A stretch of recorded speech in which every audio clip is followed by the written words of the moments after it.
Okey, nampak tak skrin yang saya share ni? Jelas tak skrin yang saya share? Ya, jelas nampak. Okey, jelas Okey, boleh saya mulakan untuk market outlook pada malam ni Okey, market outlook pada malam ni untuk sesi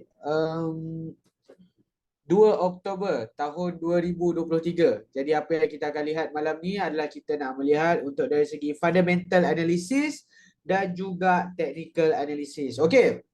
Sebelum kita terus pergi ke fundamental dan technical, okey, harga terkini emas sekarang ni mencatat pada paras $1,830 per ounce. Okey, yang mana hari ini saja harga emas dah menyusut hampir 1%. Okey, kejatuhan harga emas pada hari ini adalah sudah melebihi 1% dan masih lagi dalam keadaan downtrend. Kejap lagi kita akan bincangkan ke mana hala tuju harga emas, okey, untuk sekarang ini. Okey, jadi sebelum kita terus pergi ke harga emas, okey, kita nak melihat dahulu fundamental analysis, iaitu fundamental analysis ni kita nak melihat poin-poin penting dalam ekonomi ataupun event-event penting dalam ekonomi untuk kita jadikan highlight, okey, untuk kita monitor apa input-input terbaru. Okey, sebelum kita terus pergi ke kita punya kalender, kita nak throwback tentang apa yang jadi pada hujung minggu lepas ataupun minggu lepas. Okey, minggu lepas kita dihangatkan dengan berita US government bakal shutdown pada 1 Oktober. Siapa pernah dengar? Siapa ada dengar minggu lepas berita tu? Yang mana US punya government akan shutdown pada 1 hari bulan 10. Siapa ada dengar tentang US shutdown? Okey. Perkembangan terkini untuk US punya shutdown, okey, tak jadi. Tak jadi, dibatalkan, yang mana okey, US punya shutdown ni last minute. Okey, last minute sebelum menjelang 1 Oktober semalam, okey, berjaya dielakkan. Macam mana dia elakkan perkara US shutdown ni? Okey, sebelum tu kita kena tahu dululah apa itu US government shutdown ni. Okey. Kerajaan ni untuk dia beroperasi, untuk kerajaan ni orang kata apa, running dengan baik, dia perlu ada bajet okey, yang diperuntukkan setiap masa, okey, untuk bayar gaji penjawat awam dan juga untuk disalurkan kepada semua jabatan-jabatan di bawah kerajaan lah. Okey, jadi bajet-bajet ni biasanya akan diluluskan. Kalau ini dekat US akan diluluskan dalam diorang punya, kita panggil sebagai Dewan Kongres. Okey. Cerita dia, okey, kita make it simple, yang mana bajet untuk meneruskan, okey, untuk penggal seterusnya tidak berjaya diluluskan, okey, disebabkan ada beberapa isu dan perpecahan lah, okey, dalam parti politik, okey, dalam Dewan Kongres tu, menyebabkan okey, voting tak berjaya mendapat majoriti untuk meluluskan bajet kepada kerajaan. Jadi bila tak dapat meluluskan bajet ni, okey, jumlah dana yang ada buat waktu itu cukup untuk kerajaan beroperasi sehingga 30 September saja. 1 September dah tak ada bajet dah untuk kerajaan beroperasi. So itulah jadinya US shutdown. So apa yang akan terjadi bila betul-betul US shutdown hari tu? Okay. So dia akan, kerajaan punya sektor ni dia dibahagikan kepada dua, essential dan non-essential. Okay. Waktu government shutdown, non-essential punya field, non-essential punya bahagian akan direhatkan sebentar ataupun dia punya operation akan dihentikan. Okay. Hanya sektor-sektor yang penting saja seperti sektor perubatan, sektor pertahanan, okay, yang penting kepada negara saja yang orang kata apa, diteruskan. Okey, tetapi tanpa ada sebarang dana. Okay, maksudnya dekat sini nak mudah faham, okey, pekerja-pekerja kerajaan ni dia punya gaji digantung sebentar. Dan benda ni bukanlah perkara yang baru dekat US. Cuma kita dekat Malaysia je baru dengar tentang cerita US shutdown ni. Yang mana US shutdown ni, okey, sejak daripada tahun 1900 lagi, okey, lewat tahun 1900 sehingga ke hari ini dah 14 kali dah dia shutdown. 14 kali dah. Okey, government shutdown. So dekat sana dah lebih kurang macam perkara biasalah, bukan pertama kali dengar lah. Okey, dan yang paling latest pun iaitu pada tahun 2018-2019 yang mana ketika pentadbiran presiden sebelum ni iaitu Donald Trump, dan juga waktu tu juga adalah kita panggil sebagai waktu shutdown yang paling lama, iaitu memakan masa hampir 35 hari. Waktu tu, okey, macam biasa, krisis yang sama juga, tak dapat majority voting untuk luluskan bajet. Yang mana ada poin-poin yang diorang tak sepakat lah. So dekat situ tak berjaya meluluskan bajet dan terpaksa, okey, buat government shutdown 35 hari.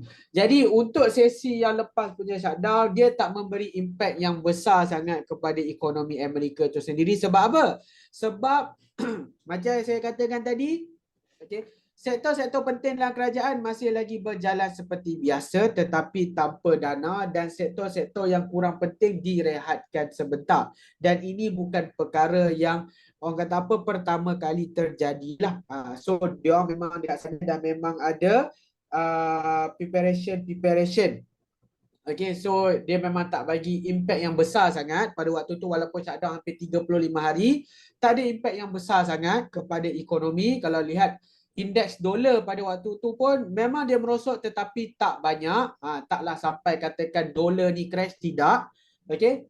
Dan kali ni punya case, okay, hampir shutdown dan last minute berjaya diluluskan bajet sementara yang bakal bertahan hampir lebih kurang 45 hari saja sebelum kehabisan bajet lagi. So maybe kita akan dengar cerita shutdown ni, okay, seterusnya pada bulan November.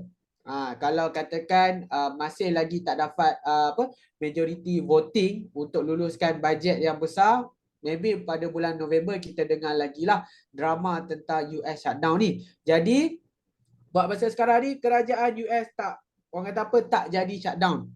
Berjaya diluluskan dana yang kita yang dekat sana panggil sebagai stopgap. So stopgap ni berjaya dilulus dan akan bertahan selama 45 hari. So 45 hari daripada 1 Oktober lebih kurang November lah.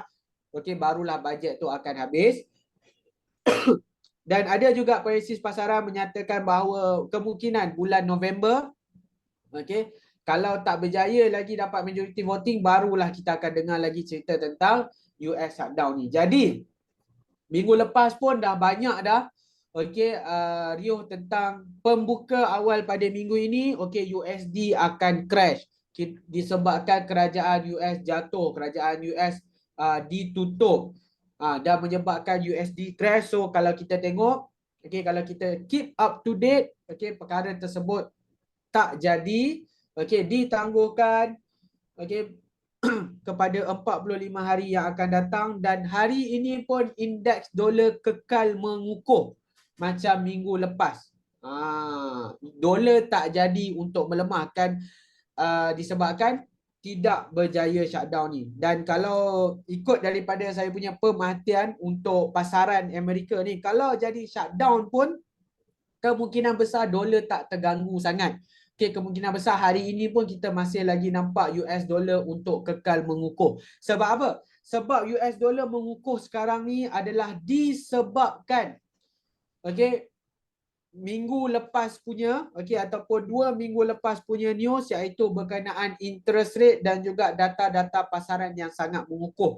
Okey, kita tahulah, okey, sebelum ni last Powell punya speech menyatakan bahawa okey, akan ada sekali lagi kenaikan kadar faedah untuk penghujung tahun ini. So yang tu memang dia membuatkan sentimen US dollar untuk kekal terus mengukuh berbanding mata wang minor yang lain dan juga berbanding aset-aset seperti emas ni lah. That's why kita lihat harga emas terus mencatatkan kejatuhan. Okay, itu cerita tentang minggu lepas. Okay, yang mana yang tanya saya tentang US shutdown, US shutdown ni, okay, tak jadi. So sebenarnya benda ni kita pernah dengar juga dulu tentang debt ceiling. So debt ceiling ni drama dia lebih kurang sama juga, yang mana kalau tak dapat diluluskan, kerajaan US akan bail out. So tak berjaya untuk menjalankan operasi dia juga. So last minute debt ceiling berjaya dinaikkan. So US shutdown ni lebih kurang dia punya kisah ataupun drama dia lebih kurang sama jugalah. Last minute berjaya diluluskan, tetapi untuk satu tempoh yang tak begitu lama lah, 45 hari. So lagi 45 hari akan datang, kemungkinan besar kita akan kembali balik bercerita tentang perkara inilah. Tetapi untuk hari ini, okay, berjaya diselamatkan kerajaan US daripada shutdown semalam. So operation jalan seperti biasa. Okay, kejap ya.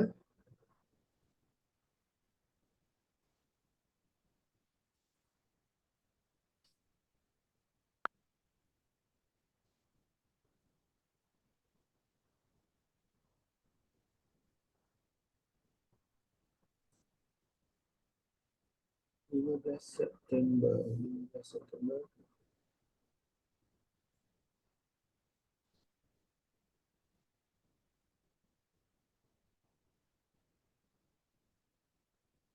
Okey. Jadi, habis tentang cerita US shutdown. Ada apa-apa soalan tak? Cerita US shutdown sebelum saya sambung lagi untuk minggu ni punya fundamental.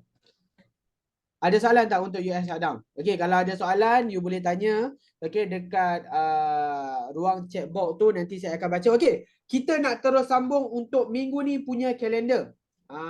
Fundamental ni kita try pergi laju sikit sebab apa? Sebab kejap lagi technical kita nak cerita panjang sikit. Okey, saya terus sambung untuk kalender. Apa kegunaan kalender ni? Macam you tahu sebelum ni, ada siapa-siapa tak tahu lagi tak kegunaan kalender yang saya tunjuk ni?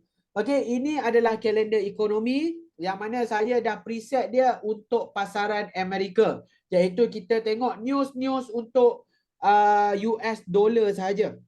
Data-data ekonomi US dollar dan juga news-news ataupun berita-berita ekonomi untuk US. Okey. Kita pergi tadi pada hari ini, pada 2 Oktober hari Isnin, kita ada news high impact. Kita ada dua high impact punya news. Yang pertama kita ada ISM Manufacturing PMI. Okay. Dan yang seterusnya kita ada Fed Chairman Powell speak. So dengar Powell ni dah tahulah ini bakal menjadi satu news yang bakal menggegarkan pasaran pada malam ini. Pukul 11 kejap lagi akan ada speak daripada Mr. Powell. Okey, kita akan dengar apa yang bakal dia ceritakan. Kemudian lepas tu kita ada FOMC member hacker speak. Okey, yang mana medium impact. Jadi malam ni expectation saya, kalau katakan Powell bagi kejutan, sama ada kejutan tersebut hawkish ataupun dovish, kita ramalkan akan ada pergerakan besar untuk harga emas. Kalau katakan speed yang hawkish menyebabkan US dollar untuk mengukuh, get ready. Okay, harga emas akan terus lagi membuat penurunan pada malam ini. Kalau katakan news yang berbentuk dovish yang menyebabkan indeks dolar melemah, get ready. Buckle up, kita akan tengok harga emas akan mula membuat kenaikan disebabkan kejatuhan ataupun penyusutan nilai indeks bagi US dollar iaitu DXY yang sekarang ni sedang mengukuh. Itu tentang malam ini. Pukul 11 pukul 11 kita ada very important news untuk malam ini. Sebenarnya untuk minggu ni kita dihiasi dengan banyak news-news yang high impact. Jadi bila news-news yang high impact ni, expectation kita memang sangat tinggi kepada harga emas lah. untuk orang kata apa, membuat pergerakan yang sangat volatile. Sama ada dia turun atau naik itu bergantung kepada result news tersebut.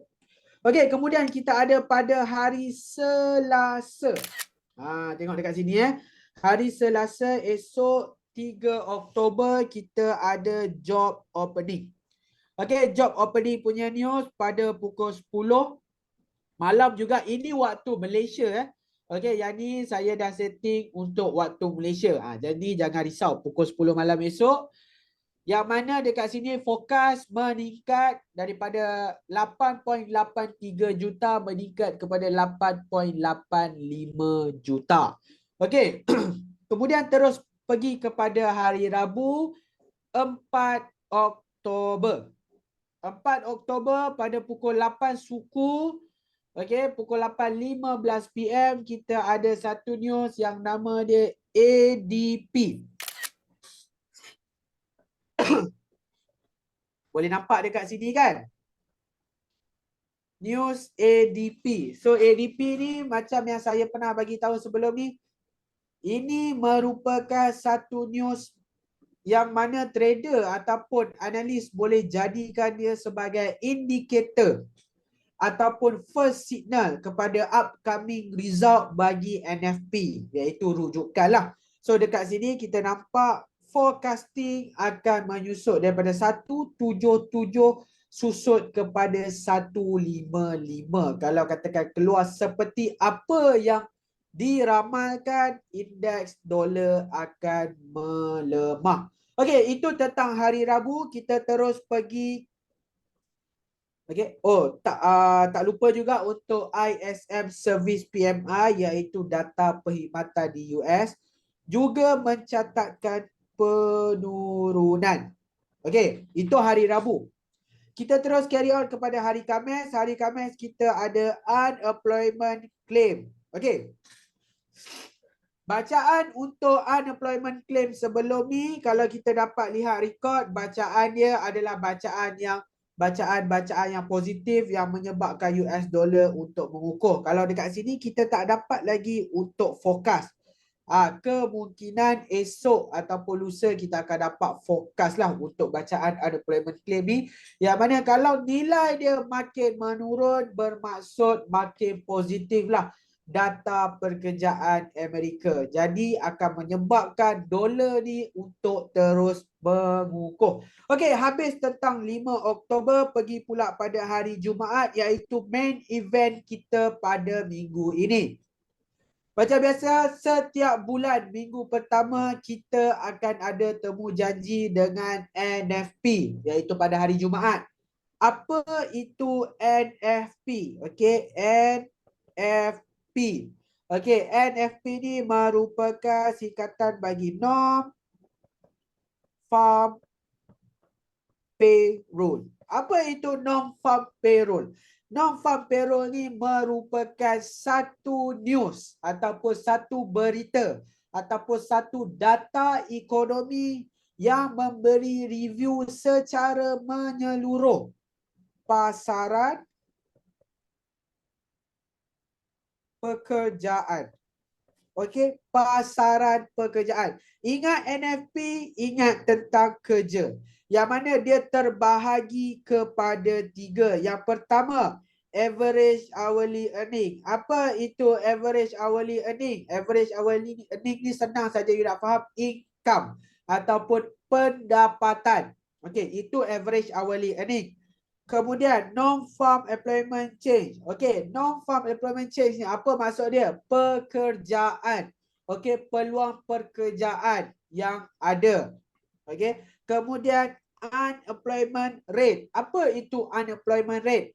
Unemployment rate, you ingat bahawa dia adalah pengangguran. Data pengangguran. Jadi dekat sini, ketiga-tiga news ni akan memberi laporan menyeluruh untuk pasaran pekerjaan di mana? Pasaran pekerjaan di US. Okey, itu cerita tentang NFP. Kalau kita lihat, okey, data NFP yang bakal dirilis, okey, dia punya forecast dia untuk average hourly earning bakal ada peningkatan. Ini forecast ya, peningkatan. Kalau katakan untuk employment rate bakal ada penurunan, dan juga untuk kadar pengangguran, highlight kadar pengangguran dekat sini bakal ada peningkatan. So secara average dia kita melihat news untuk data pekerjaan majoriti menunjukkan positif terhadap dolar. Walau apa pun, okey, dia punya outcome nanti kita still kena melihat secara average apakah feedback dia terhadap harga dolar ataupun harga ataupun indeks DSY lah, senang cerita. Adakah dia menyokong untuk DSY mengukuh ataupun menyebabkan DSY melemah. Barulah kita akan faham dia punya efek dia terhadap gold ataupun emas. Yang mana dekat sini dia punya orang kata apa, pergerakan antara gold dan juga emas kita boleh jadikan sebagai satu sistem jongkak-jongkit yang mana saya pernah cerita sebelum ni. Kalau katakan kita letak dekat sini USD, dekat sini you letakkan gold. Kalau katakan USD mengukuh, gold akan jatuh. Kalau katakan USD jatuh, gold akan mengukuh. Yang mana dia orang berlawanan antara satu sama lain. Okey, itu cerita tentang review. Okey, apa yang saya ceritakan tadi? Review sepanjang minggu ni apa yang bakal kita lalui untuk news-news yang ada. Okey, ada apa-apa soalan tak untuk review pada minggu ini tentang news?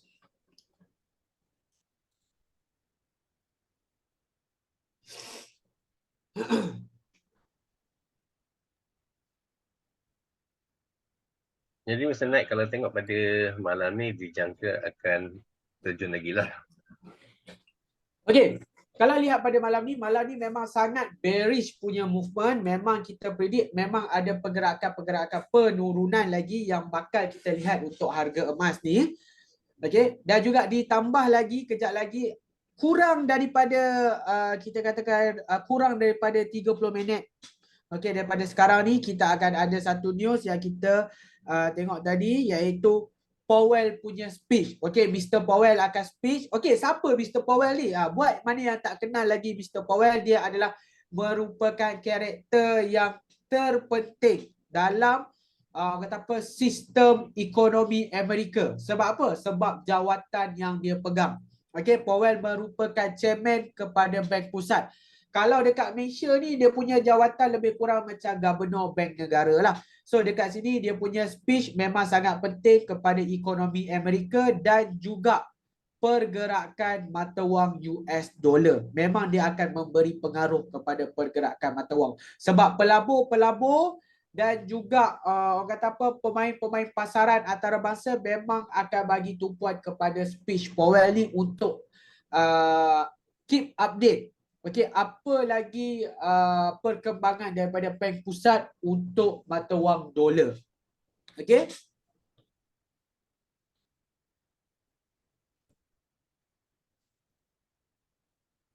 Okey, so maknanya kita jangka malam ini mungkin turun, dan untuk hari Rabu dan Jumaat.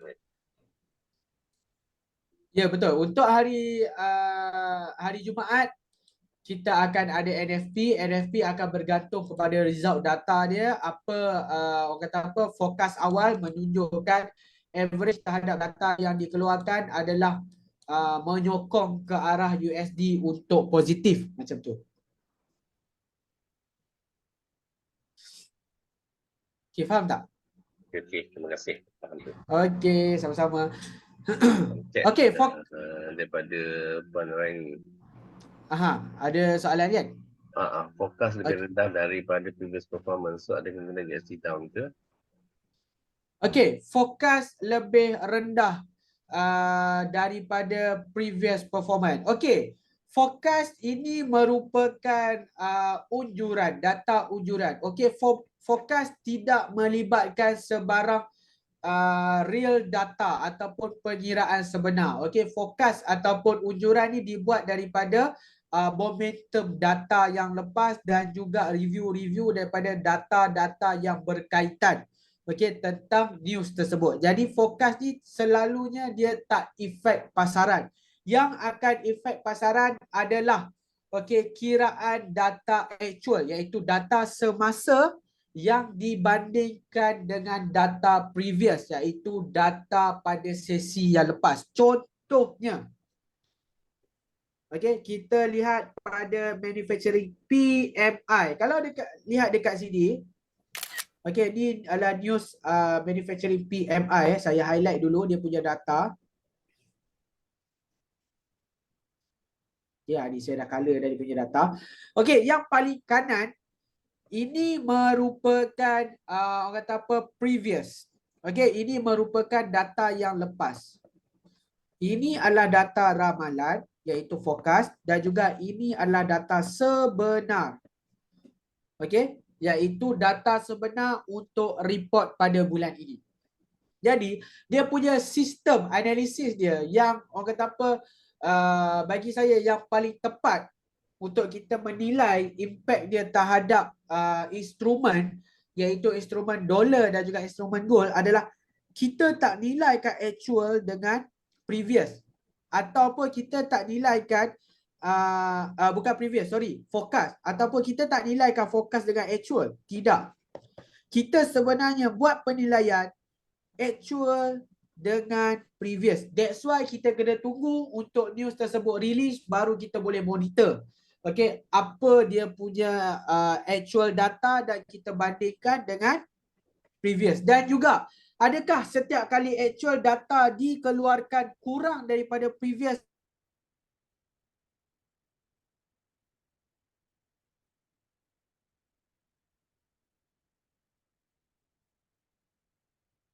Mr. Naik, suara hilang.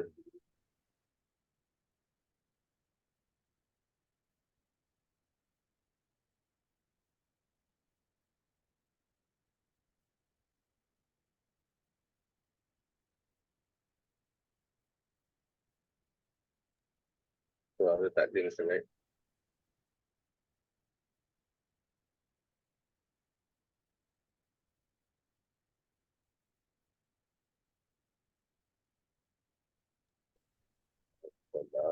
Rasanya connection tempat Mr. Naik terganggu, mungkin dia pakai internet dia.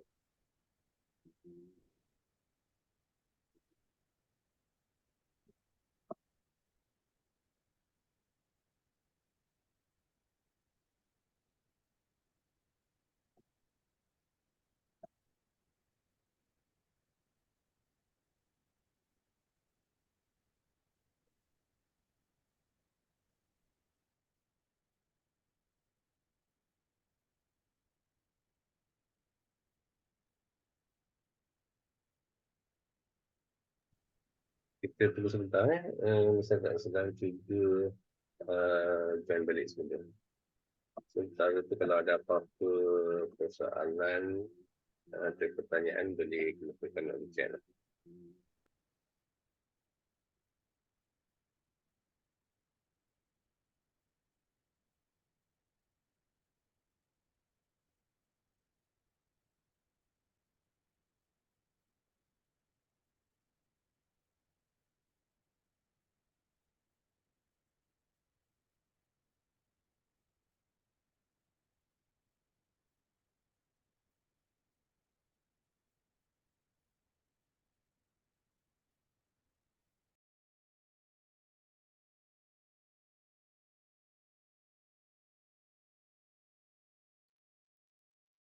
Tuan-tuan sudah boleh cuba penulisan dan tanya.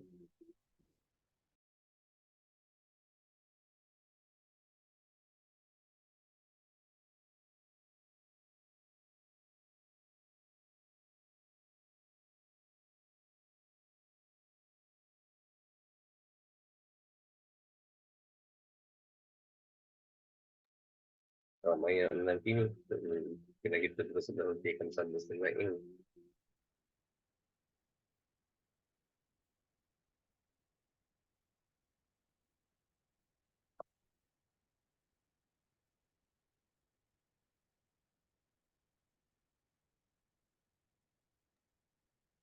Naik tiba-tiba hilang Ya, dia mungkin connection dia kuat problem. Connection dia kot. Tak okey. Ni ada dia dekat dalam ni. Tapi satu lagi dia pakai dua. Tapi yang ni dia tengok screen saja. Tak ada suara.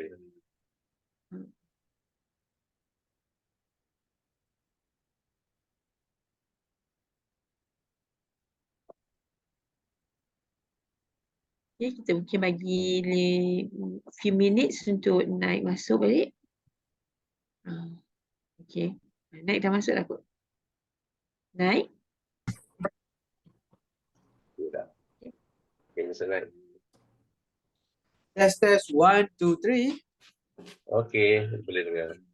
Okay, sorry tadi internet connection terputus sebentar. Okay, kita sambung balik. Tadi kita tamat dekat cerita tentang data kan. Jadi, okay, saya ulang balik. Data yang mana kita nilai data actual dengan data previous. Okay, kita nak nilai sama ada penambahan ataupun pengurangan. Yang mana kita ada two type of news yang mana, okay, bertambah efek dia positif kepada USD. Ada news yang kalau dia bertambah, efek dia negatif. Okay, efek dia negatif kepada USD. Jadi, antara news-news yang bertambah efek dia negatif adalah news seperti pengangguran ataupun kita panggil sebagai unemployment rate. Okay, unemployment rate ataupun kita ada lagi unemployment claim, news-news yang mana kita faham secara logiknya kalau data dia melonjak, dia akan memberi kesan buruk kepada ekonomi. So news-news yang seperti unemployment, so unemployment kita famous, kita ada dua. Unemployment claim dan juga unemployment rate. Okay, news-news yang lain yang mana kalau dari segi penilaian logik kita, kalau data dia bertambah, dia akan menyebabkan ekonomi Amerika ataupun ekonomi US ni untuk jadi lebih baik, itu akan berada di kategori yang pertama, iaitu kalau data dia bertambah, bermaksud dia positif kepada mata wang US dollar. Okey, boleh faham tak? Okay, tentang news ni. Siapa yang tanya saya tadi? Cerita tentang news ni.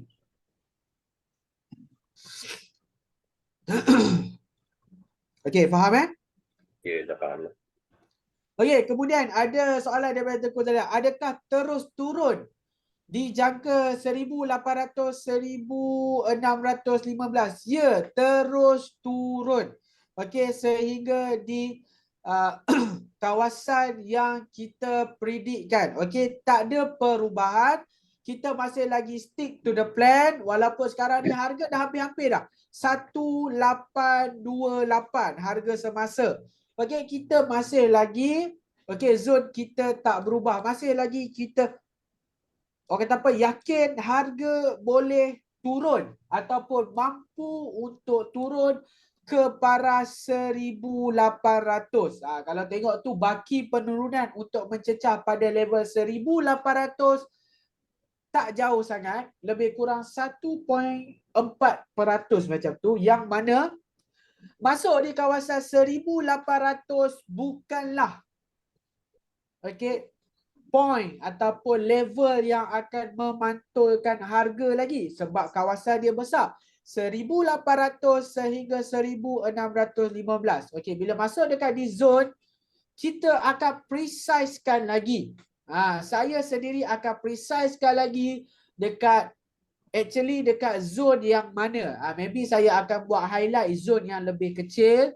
Maybe size zone tersebut 1-2% untuk lihat harga bounce dalam zone tersebut. Sebab zone sekarang ni 1800 sehingga 1615, zone dia masih lagi zone yang besar. Yang mana kita buat bacaan Fibonacci pada time frame yang besar. Nanti kita akan precisekan lagi, yang mana sekarang ni kalau lihat bacaan 1800 sehingga 1615, zon dia lebih kurang 10%, zon yang sangat besar. So zon yang besar ni kita akan precisekan lagi.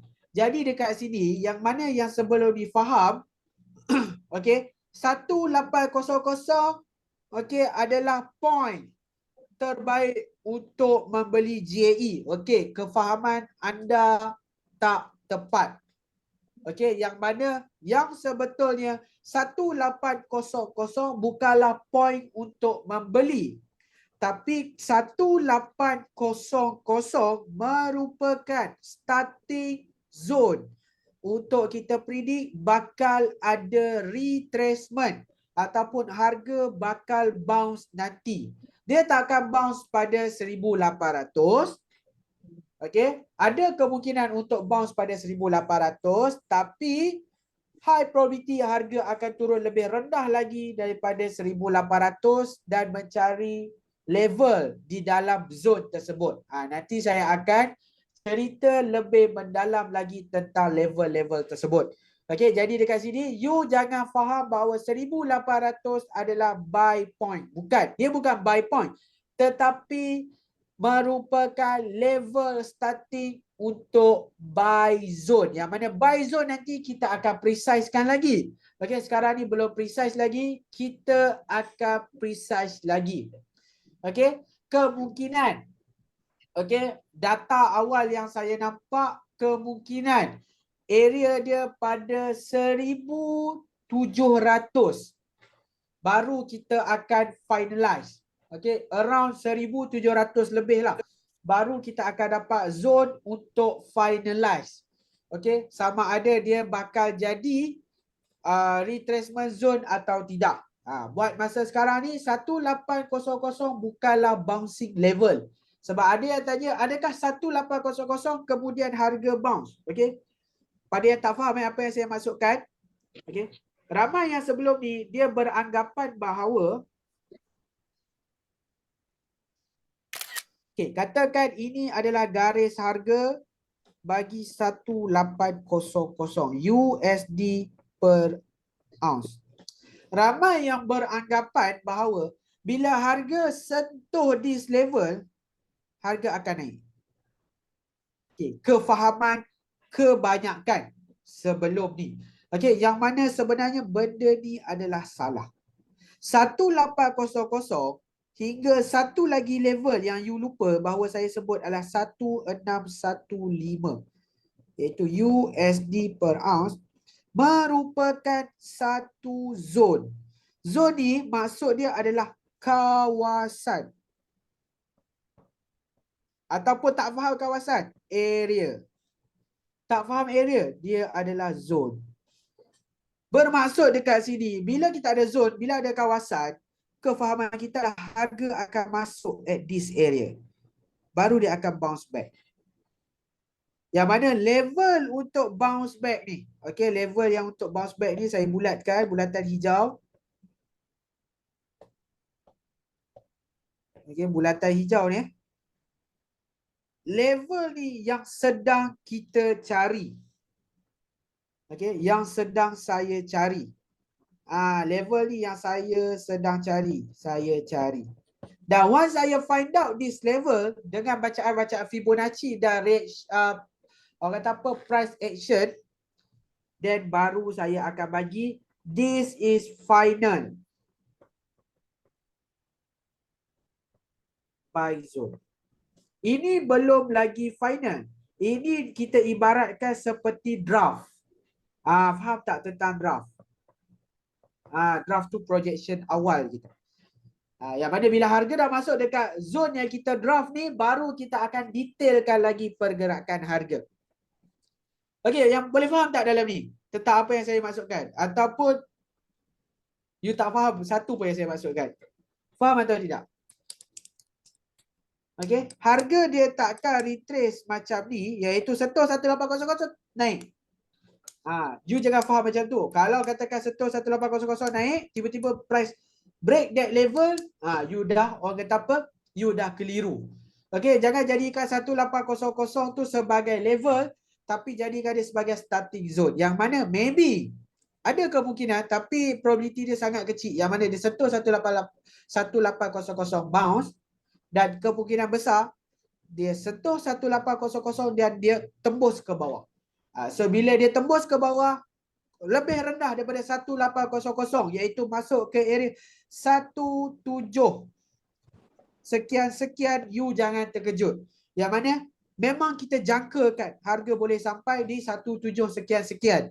Okay, sebab apa? Sebab itu merupakan zone ataupun area. Okay, dia area, dia bukan level. Okay, saya highlight balik lagi. Dia adalah area, bukan level.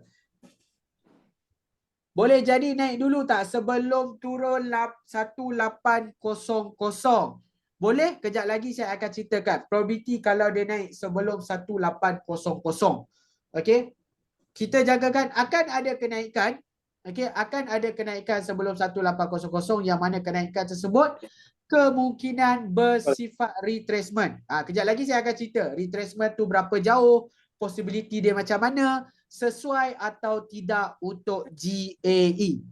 Nanti saya akan cerita.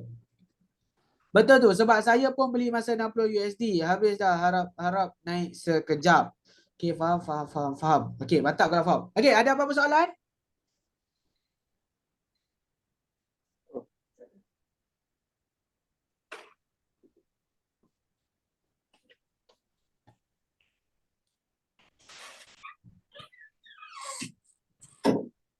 Okey, ada apa-apa soalan lagi tak?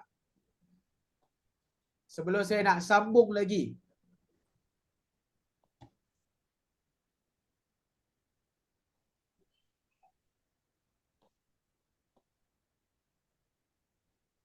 Boleh dekat sambung kot. Okey, sambung lagi Okey.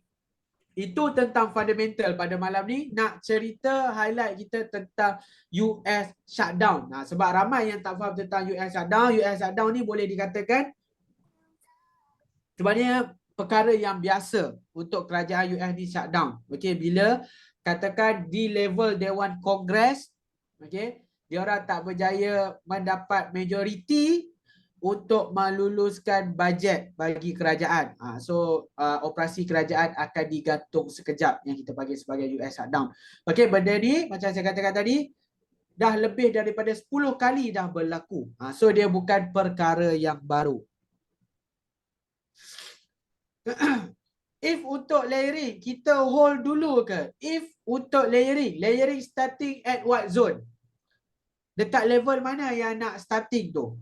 Kalau katakan nak starting layer sekarang, okay, saya tak berapa suggestkan lagi untuk layer sekarang, sebab sekarang masih lagi high risk, dan kalau kita lihat pun sekarang masih ada ongoing speech by Federal Reserve punya chairman. So ada kemungkinan price akan drop lebih banyak malam ini. Ada kemungkinan price akan mula membuat kenaikan sebab speech ni sekarang ni tengah ongoing. Okey, kita tak tahu lagi apa result dia.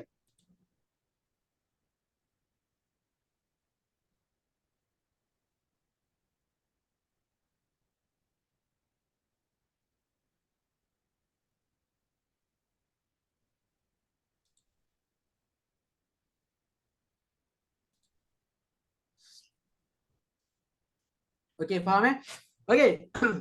Kita terus pergi ke trading view. Boleh tak? Kita terus pergi ke trading view. Semua okey ke untuk kita terus pergi ke technical? Cerita dia banyak tentang technical ni.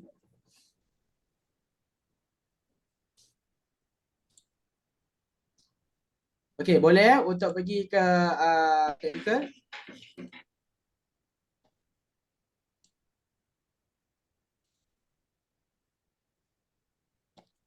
Okey. Sekejap. Saya scroll dulu. Kita dah lihat dia punya big picture ataupun gambaran besar dia. Okey, penurunan. Saya nak cerita dulu tentang penurunan. Kisah tentang penurunan. Kalau kita lihat 1 ke 2 minggu kebelakangan ni, Okey, kalau nak lebih tepat lagi starting daripada 21 September. Okey, starting daripada 21 September iaitu lebih kurang 2 minggu lepas.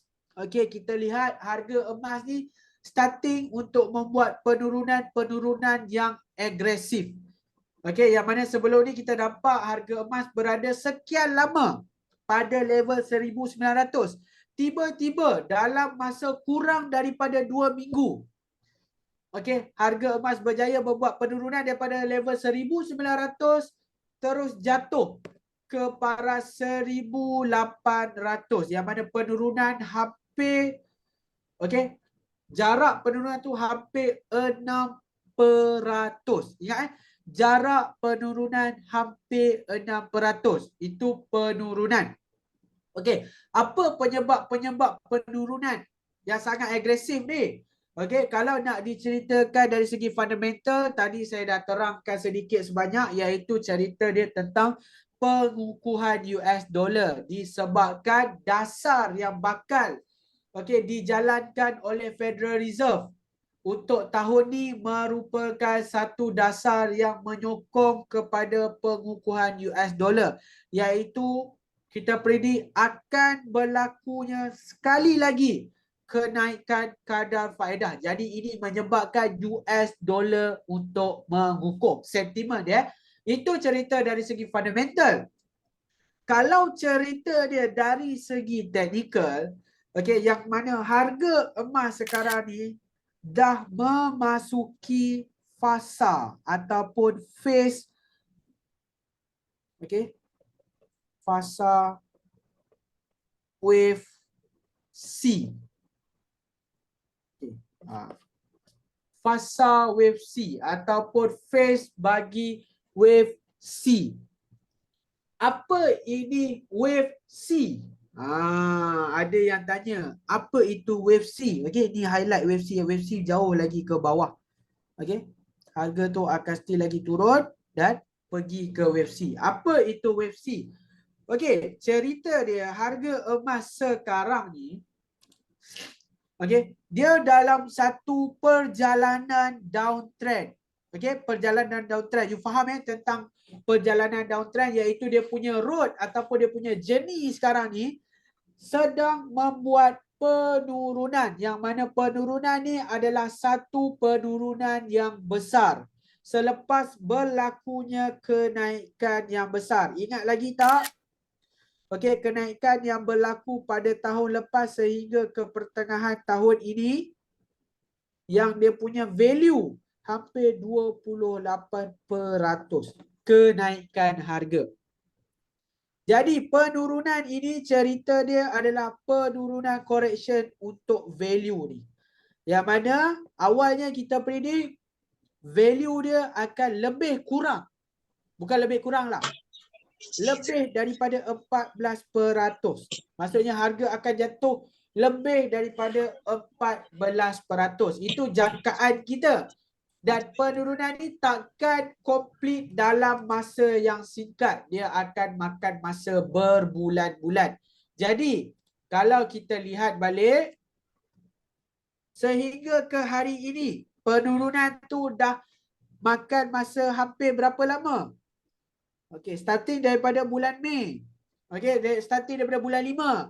5, 6, 7, 8, 9, 10. Dah hampir memasuki bulan ke-6 penurunan dia, iaitu untuk melengkapkan correction bagi kenaikan tadi. You faham yang tu kan? Itu tentang berapa lama dia dah turun dan berapa jauh dia dah turun sebenarnya daripada point tertinggi dia. Penurunan daripada point tertinggi sudah hampir 12%. Tadi kita jangkakan berapa at least? 14%. Itu adalah jangkaan dia bagi time frame yang besar lah. At least 14%. So berapa lagi baki? 12%. Ini anggaran kasar, yang mana kalau kita precise lagi, kita akan dapat bacaan yang lebih tepat, kemungkinan lebih daripada 14% jangkaan awal kita. Sebab tu sampai sekarang kita tak dapat finalize lagi. buy zone yang betul-betul orang kata apa kecil dekat kawasan mana. Sebab sekali ada yang tanya, oh buy zone terlalu besar, 10%. Yes, saya akui memang buy zone sekarang memang berada pada satu kawasan ataupun zone yang sangat besar. Sebab saya belum kecilkan lagi. Okay, saya masih lagi menunggu price action. Saya masih lagi menunggu data-data seterusnya untuk saya kecilkan lagi zone. So yang tu kita kena tunggu dulu. Once saya dah dapat bacaan-bacaan data yang saya perlukan, insya-Allah boleh saya kecilkan lagi zone. Maybe 10% tu saya boleh kompreskan lagi sampai 2 ke 3% zone. So kalau 2 ke 3% punya zone tu sedaplah sikit mata untuk pandang kan. Dah agak precise dah. Okey, itu nanti upcoming saya akan bagi update. Sekarang ni masih lagi saya sedang mencari dekat kawasan mana. Okey, jadi penurunan sudah hampir 6 bulan, kejatuhan sudah hampir 12%. Ada lagi ke kejatuhan yang berlaku? Kemungkinan besar ada lagi. Okey, ada lagi sambungan dia. Maksudnya harga akan turun lagi. Macam mana pattern dia akan turun? Okey, jangkaan awal penurunan dia adalah seperti garisan titik-titik yang you nampak ni. Okey, dekat sini you nampak kan? Saya ada lukis satu garisan dot-dot, betul tak dekat sini?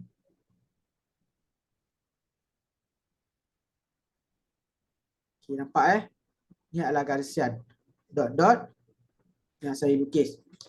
Ini merupakan gambaran awal kepada pergerakan harga yang boleh berlaku, iaitu harga penurunan sekarang ni kalau you lihat penurunan sekarang ni, ini merupakan jangkaan saya adalah untuk wave yang pertama. Ingat, wave C yang kita cerita, dalam wave C tu you akan nampak 1, 2, 3, 4 dan 5. Yang mana sekarang ni penurunan untuk 1. Kalau kita nampak 1, momentum dia belum tamat. Nampak harga tu masih lagi ditekan untuk turun lebih rendah. So kita nampak bahawa momentum dia belum tamat lagi untuk 1. Okay, faham Yang mana momentum dia belum tamat lagi untuk 1. Kemungkinan akan turun lagi. Habis saja momentum untuk 1, apa yang kita dapat untuk harga ni buat adalah harga ni akan U-turn naik ke atas. Nampak ni garisan dia ke atas kan? Untuk membuat 2. Nampak ni 2 ni. Okey, 2. Jadi jarak 2 ni, bacaan awal Fibonacci yang saya dapat daripada the lowest point yang dia create pada hari ini, okey, titik terendah yang harga pernah capai pada hari ini, iaitu lebih kurang beberapa minit tadi di paras 1827. Okey. Ingat daripada 1827 saya tarik Fibonacci ni daripada 1827 sehingga ke paras 0%, iaitu lebih kurang pada level 1947. Okey, yang mana Fibonacci ni belum fix akan berubah nanti. Cuma yang ni saya nak bagi gambaran awal. Nampak tak ada 3 level dekat sini? Ini adalah 3 level yang berkemungkinan. Saya lukis balik level-level dia kat sini. Okey, katakan level ini level 78. Ini level 61. Ini level 50. Yang mana level ni dia bertindak sebagai satu alert level. Okey, macam mana alert level ni? Kemungkinan pertama, harga sampai dekat level 50, dia jatuh. Itu kemungkinan pertama. Kemungkinan kedua, kalau katakan dekat level 50 ni dia tak jatuh, dia terus naik lagi sampai level 61. Dan dia akan jatuh.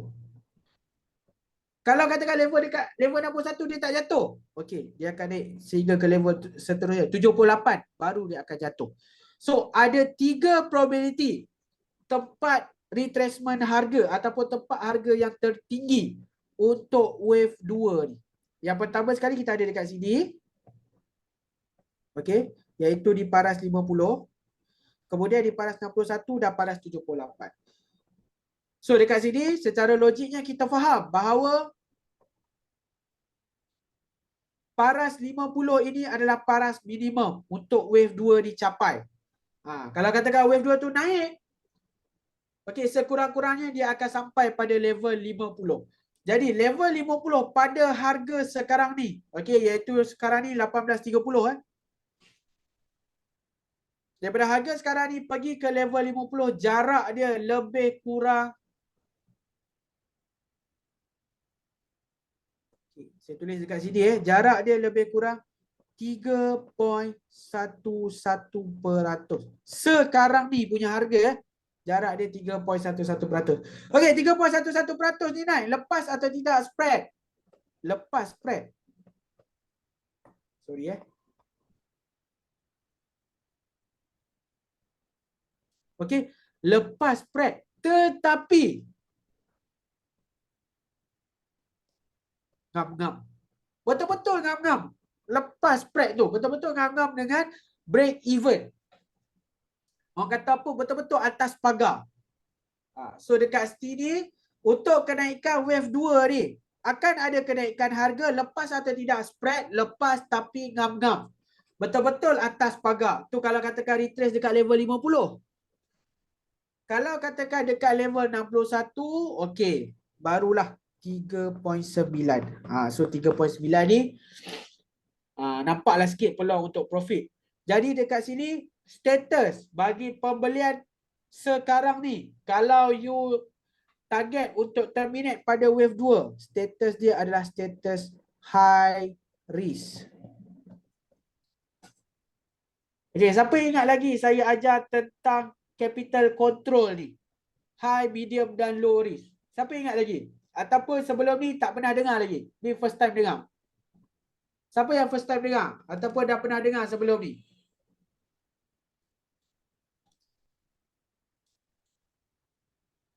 Ingat yang mana bila kita decide sesuatu harga tu akan naik, okay, kita akan buat penilaian. Adakah kenaikan dia tu berjaya melepasi spread? Kalau berjaya lepas spread, berapa persen potensial keuntungan? Itu yang pertama, penilaian kita. Penilaian kita yang kedua, kalau katakan harga tak berjaya sampai dekat level yang kita nak, kejatuhan harga berapa persen potensi? Tadi kita nampak potensi kenaikan adalah 3%. Tu kalau naik. Kalau harga tak sampai dekat level yang kita nak, 3%, harga jatuh. Berapa jauh dia boleh jatuh? Potensi dia boleh jatuh dekat level 100 ni, iaitu 3.9%. Okay? 3.9. 3.9 starting pada level sekarang. Kalau kita ambil daripada level 50 yang kita tak dapat nak terminate tadi,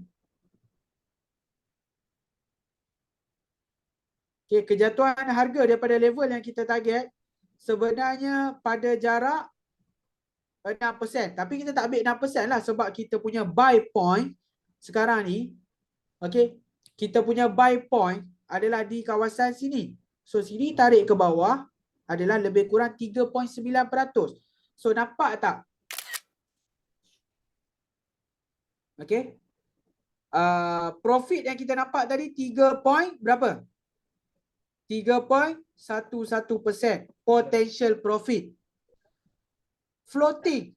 Ni potential floating yang seandainya harga tak berjaya capai apa yang kita nak. Harga berlawanan arah. Berapa potensi dia boleh pergi? Dia boleh pergi 3.9. So dia orang kata apa? Dia punya risk reward dia stable atau tidak? Risk reward dia tak stable. Yang mana bawah ni floating ni ada risk. Okey, atas ni adalah reward. Okey, nampak yang reward ni lebih kecil berbanding risk. That's why dia punya status sekarang adalah high risk. High risk ni bukan bermakna tak ada potensi untuk profit. Ada potensi untuk profit tapi potensi tu lebih kecil daripada risiko.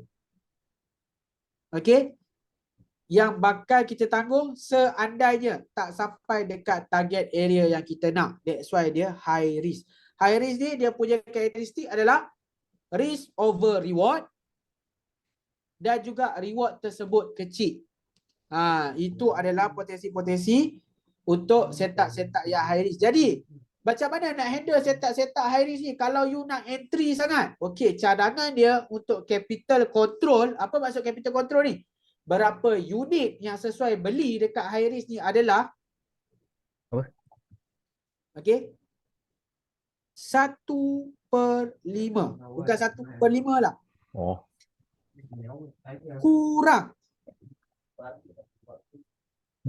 Kurang daripada 1/5 total modal. Kalau katakan modal you mampu nak beli 10 unit. 1/5 daripada 10 unit berapa? Berapa 1/5 daripada 10 unit? Berapa 1/5 daripada 10 unit? 2 unit, betul tak? So maksudnya 1/2 unit. You boleh masuk pada high risk. Sebab apa sikit sangat naik? Sebab high risk. Kalau katakan tak berjaya dapat profit, tak berjaya grab reward, okay, you akan riskkan that position. So you riskkan hanya 1/5, iaitu lebih kurang 20% daripada you punya capital. 20% risk capital dalam psikologi ataupun orang kata apa, money management plan, you still lagi boleh cover dengan 80% capital yang you belum masuk. Bila masuk remaining 80% punya capital di kawasan yang lebih low risk, okay, saya ulang balik, kawasan yang low risk ataupun you bahagi dua dengan kawasan medium to low risk, you boleh cover this 20% yang you riskkan secara high tadi. So faham tak? Ataupun terlalu kompleks.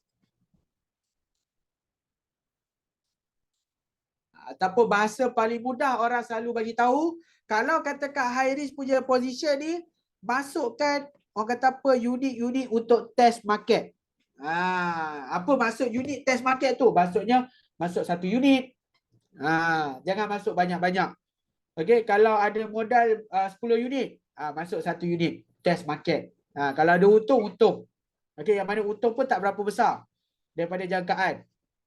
Okey, kalau rugi pun tak terasa sangat sebab ada 9 unit lagi masih standby. Kalau ada 20 unit, boleh masuk 1 unit. Okey, test market orang panggil, bahasa mudah dia. Area dekat mana low risk? Okey, area untuk low risk yang macam saya bagi tahu, dia dalam zon 1800 hingga 1600. Okey, dalam kawasan tu akan ada satu kawasan yang low risk. Nanti saya akan bagi tahu. Okey, for now saya tak bagi tahu lagi sebab saya tak nampak lagi kawasan tu dekat mana. Nanti bila dah ada, saya bagi tahu dekat mana kawasan low risk tersebut. Okey, saya akan bagi tahu dekat mana kawasan low risk tersebut. Okay, sebab sekarang ni saya perlu kompreskan dulu. Okey, zon 10% tu nak cari dekat mana.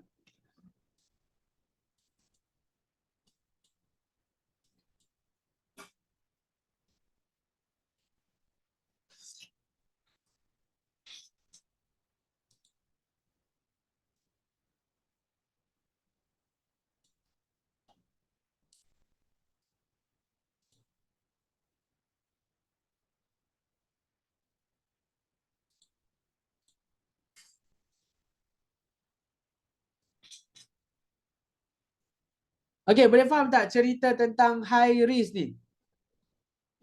Faham atau tidak?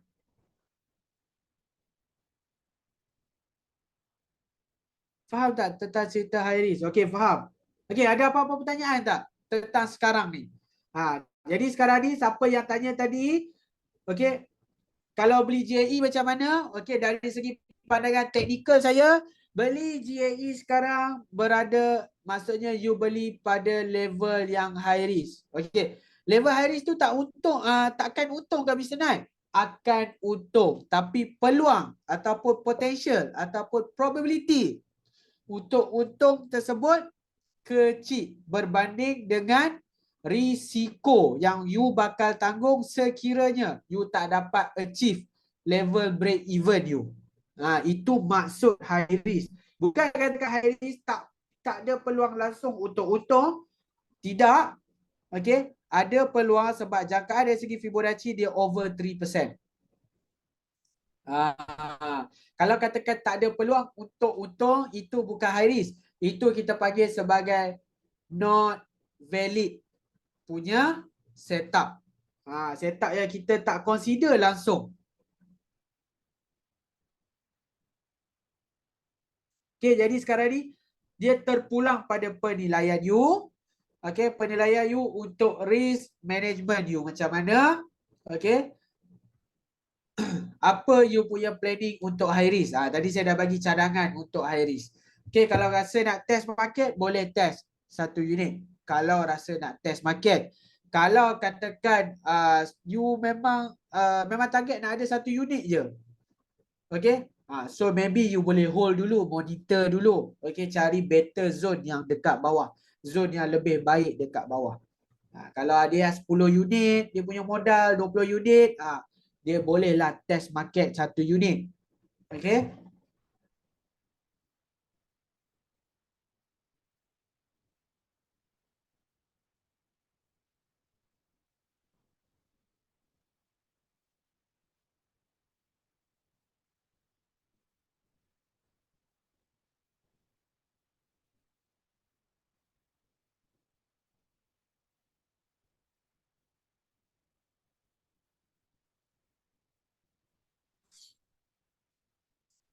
Okey, faham tak?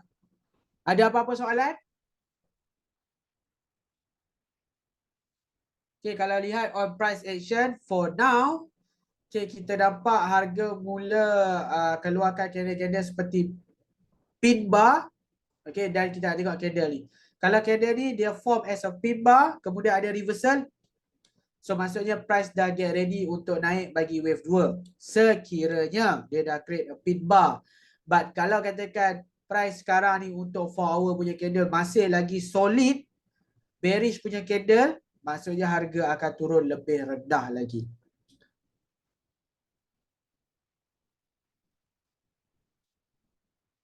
Nanti tunggu-tunggu dah terlepas low risk. Boleh tak begitu? Okey. Next sini saya cerita pasal low risk. Cerita pasal terlepas low risk ke tak terlepas low risk yang you risaukan. Next sini saya cerita. Okey. Contoh.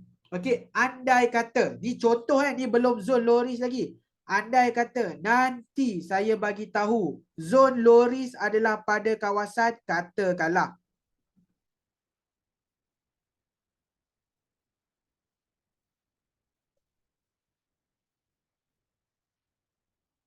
Katakanlah okey. Yang ini adalah kawasan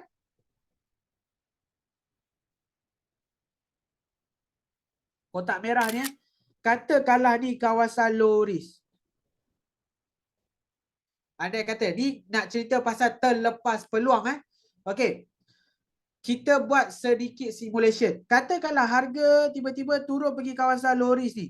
Okey, masuk dalam kawasan low risk ni. Okey, kawasan low risk, and then saya pun dah bagi tahu this kawasan low risk memang advisable untuk beli. Okey, capital control you boleh releasekan orang kata apa 100% you punya capital. Okey, tapi dalam mode staging, okey, dalam zone low risk ni you seorang je tak dengar. Sebab you katakan you busy minggu tu kan, you seorang tak dapat update yang harga dah masuk low risk. Okey, katakan harga dah naik daripada kawasan low risk tu. Lepas tu baru you dapat update. Tengok-tengok harga dah naik dah. Okey, kawasan low risk ni katakan pada 1770 sampai 1740. Tapi harga yang you dengar tu harga dah berada pada 1790. Maksudnya harga dah naik, dah keluar daripada zone tu. You terlepas peluang tak? Pada pendapat saya, you tak terlepas peluang. Sebab apa?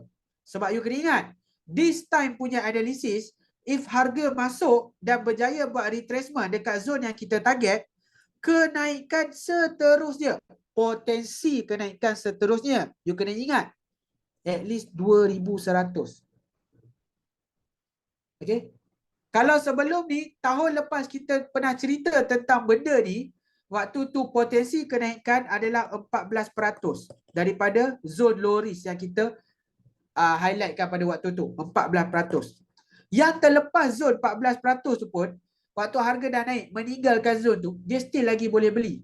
Sebab apa? Sebab kita predict 40%. Spread perlukan hanya 3%. So, daripada zon low risk, ataupun daripada zon yang you baru dengar, kata harga dah nak buat kenaikan di 17.90. Saya ukur daripada 17.90 nak pergi 2,100. Berapa potensi kenaikan harga? Kejap saya cari.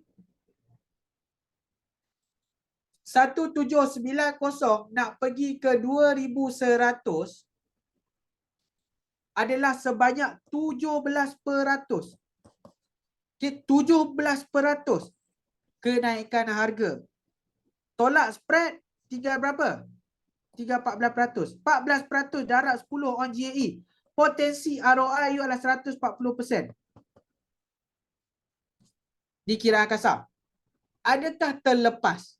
Saya nak tanya. Adakah terlepas? Terlepas peluang tak?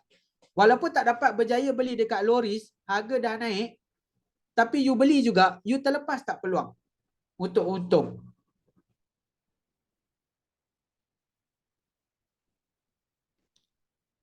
Terlepas atau tidak? Still untung. Walaupun dia terlewat sikit, yang mana, okay, masuk dah low risk, naik ni, okay, saya memang akan advise beli. Ada bajet beli, ada bajet beli, ada bajet beli. Macam tahun lepas. Kan? Ada bajet beli JE, ada bajet beli JE. Sebab harga tengah naik, 14%. Walaupun harga dah lama dah sebulan dah keluar daripada zon yang kita pernah highlight. Okey, beli lagi. Sebab apa? Sebab target area kita 14%. Selagi tak complete pergerakan 14% tu, ataupun level saya letak level stop buy, iaitu 3% sebelum level yang saya target. Memang advice beli. Walaupun tengah naik, okey, ingat walaupun tengah naik, okey, bila you beli, still lagi untung. Sebab apa? Sebab harga tu still naik. Yang jadi rugi beli bila waktu naik, dia beli terlampau lewat. Dia beli kat mana? Okey, dia beli dekat kawasan ni. Kawasan yang hujung-hujung ni. Dia betul-betul lewat dengan berita. Okey, kawasan hujung ni. Okey, kawasan ni harga memang naik, tapi bila beli tiba-tiba harga jatuh. Kawasan hujung ni. Yang pada kalau kita up to date dengan analisis, dekat kawasan bulatan ni adalah area stop buy. Dah tak beli JE dah. JE yang ada tu tunggu untuk terminate saja. Betul tak? Siapa ada experience tahun lepas punya pergerakan harga? Tahun lepas dengan awal tahun ni. Betul tak? This area adalah area yang kita highlightkan untuk stop buy.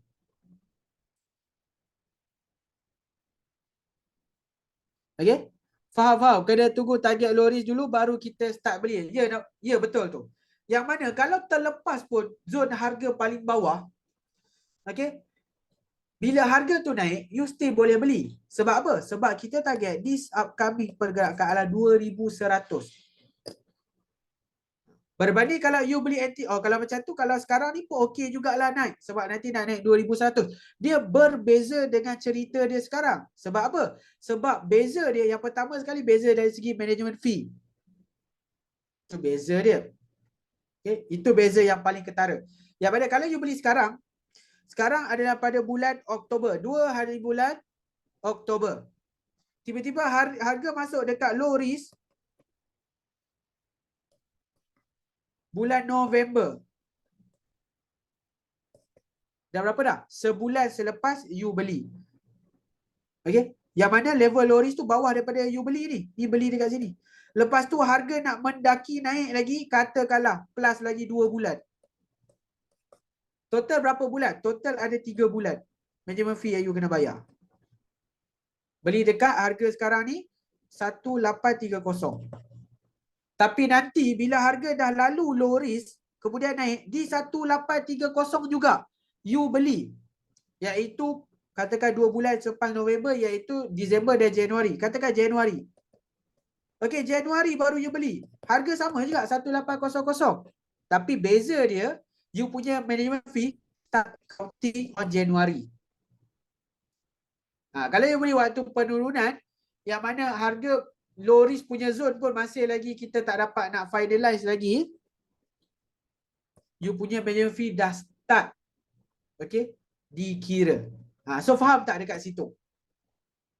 Okay, yang mana perbezaan paling ketara dia adalah beli sebelum harga masuk ke low risk zone dengan beli selepas kita tertinggal low risk zone.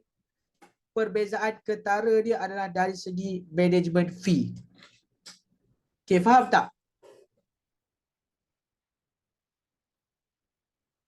Kalau beli pada 61, 62, 63, sikitlah untung.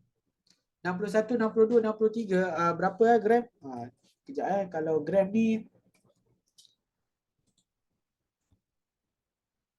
saya kurang pandai sikit. 61, 62, 63. Lagi tinggi harga, lagi kurang lah dia punya untung. Betul lah tu. Okay, so faham tak apa yang saya explain ni? Faham atau tidak?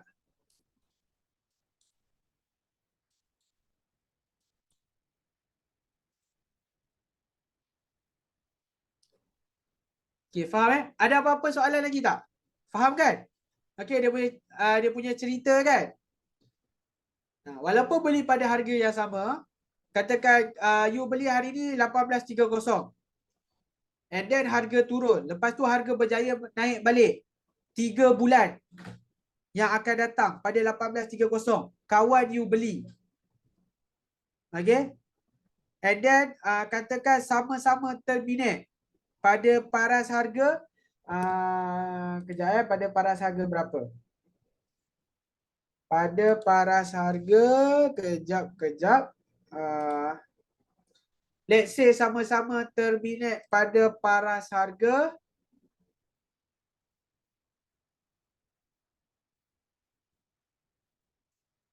paras harga 1,900. So keuntungan lebih kurang 10%. Kawan you punya untung dengan you punya untung berbeza. Kawan you akan lebih sikit pada you. Sebab apa? Sebab management fee kawan you lebih rendah berbanding you punya management fee. So kawan you untung dari segi management fee walaupun beli pada harga yang sama. Sebab apa? Sebab kawan you beli 3 bulan selepas you. So kawan you jimat management fee untuk 3 bulan. Okay, faham tak? So management fee untuk 3 bulan lebih kurang berapa? Sekarang management fee adalah kiraan management fee katakan sekarang 78.75.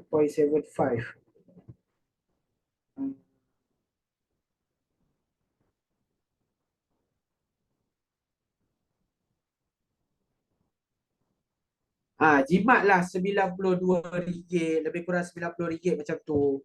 Line tak clear. Line saya tak clear ke sekarang? Test 1 2 3 tak clear ke?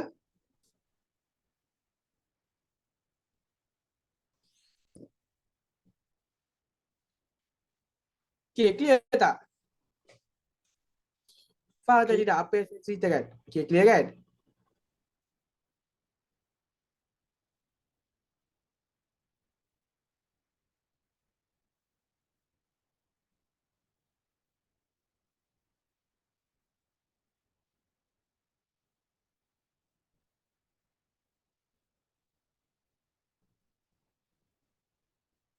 Tak clear? Saya punya suara tak clear ke? Yang lain macam mana? Tengok majority clear ke tak? Okey. Okey je kan? Okey, ada apa-apa soalan lagi tak? Malam ni punya pergerakan kita masih lagi tunggu speech daripada Powell lah. Okey, apa cerita yang dia bakal bagi tahu kita? Kalau katakan hawkish, maybe gold akan sambung turun. Kalau katakan dovish, maybe gold akan start buat kenaikan bagi wave yang kedua. Okey, wave yang kedua.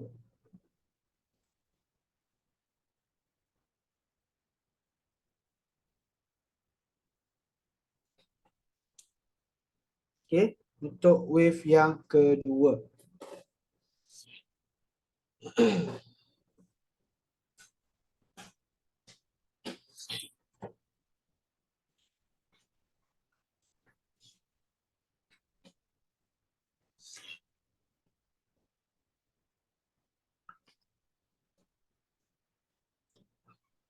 Okey, ada lagi soalan? Ada lagi tak?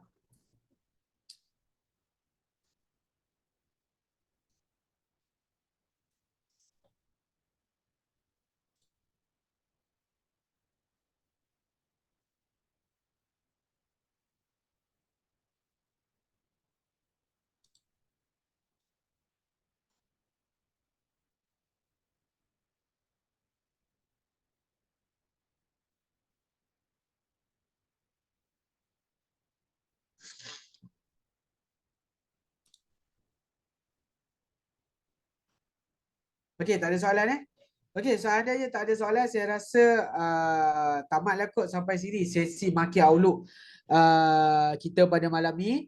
Okey, saya harap you guys dapat apa yang saya nak highlightkan point pada malam ni dari segi fundamental dan juga technical. Untuk the next update, insyaAllah kita akan ada lagi sekali untuk fundamental dan technical analysis ni, iaitu pada malam Khamis bersama Angel Group, yang tu pun you boleh masuk untuk dengar update seterusnya untuk harga emas dari segi fundamental dan juga technical. Itu untuk hari Khamis, dan minggu hadapan hari dan waktu yang samalah kita akan berjumpa lagi insyaAllah untuk the next Market Outlook. So saya rasa itu saja untuk Market Outlook pada malam ni. Kita jumpa untuk the next session nanti. Assalamualaikum dan selamat malam. Okey, dengan itu tamatlah sudah sesi kita. So diucapkan terima kasih kepada semua yang sudi meluangkan masa untuk mendengar sesi yang ada balik dalam sesi pada malam ni. Okay, InsyaAllah. Zamrul, Ya, saya. tanya sikit, sesi yang tuannya tu boleh saya upload sekali ke YouTube ataupun ada item-item yang tak nak di-share kepada public? Tak ada, itu semua apa nama je. Boleh upload boleh. Okay, terima kasih semua dan insyaAllah kita jumpa lagi pada sesi akan datang pada minggu depan dengan apa nama topik yang lain juga ya. Okay, dengan itu terima kasih. Assalamualaikum warahmatullahi wabarakatuh.